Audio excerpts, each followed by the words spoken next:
Welcome back to High Mileage Preparedness. Is civil unrest a possibility in your neck of the woods? I really don't give it too much thought where I live, since the biggest demonstration I've seen in town in the last 2 decades was from about a dozen people standing with signs in front of the courthouse. But what if I have to go into Houston, Dallas, or Austin, the big urban centers here in Texas? Now that could be a different story.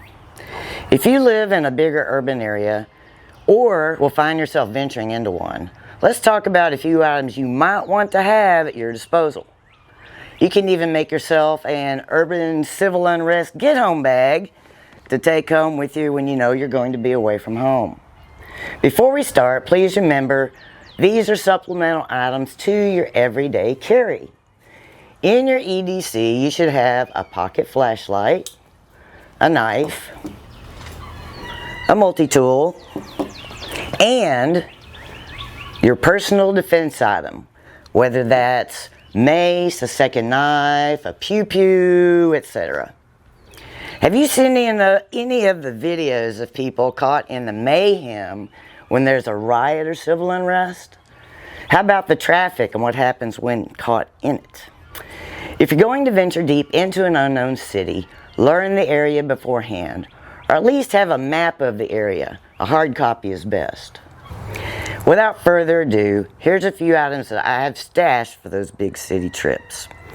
Armored forearm wraps. These are knife-proof, cut-resistant sleeve.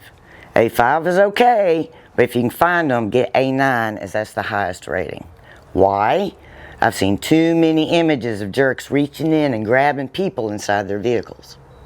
I have 2 sets that I've used for years, wearing them for 8-hour shifts where I was constantly using a knife, a box cutter, or a razor blade.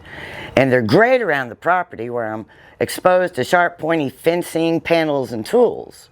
Never once have these been punched through. Number 2, pepper spray. And I'm not talking about the small palm of the hand aerosol from the one squirt, pisses them off keychain thingy.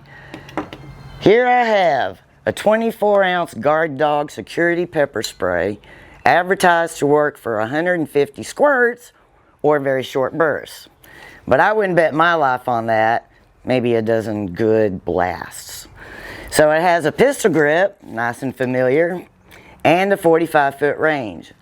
Good for keeping several people off of you or opening up an escape route.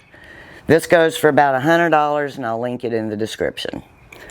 Now, there is always one problem when you use or deploy pepper spray, mace, or bear spray. Blowback is bad. A wind shift in your direction could suck mightily. So, number 3 is eye goggles. No, I'm not talking about a set of KDs or Ray-Ban sunglasses.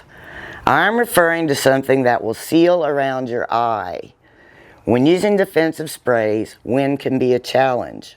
So, one gust blowing the wrong direction and you're eating your own spray, which could potentially have life-threatening effects.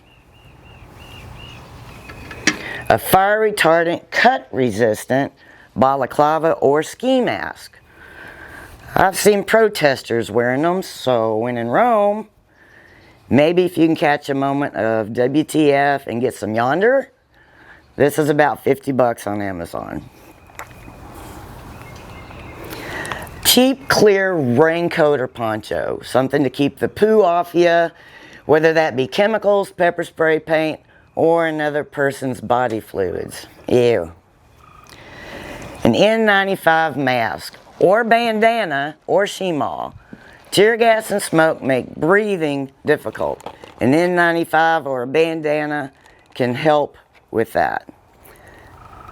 The best item is going to be a full-face gas mask, but they are costly and cumbersome. So, when venturing out into the urban environment and being caught up in civil unrest situation, protest, or riot, these are some items that may make the difference between getting stuck in it or getting home in one piece. Please drop a comment below and help me out with anything I missed or that you feel needs to be here. Until next time, I've got miles to go before I sleep.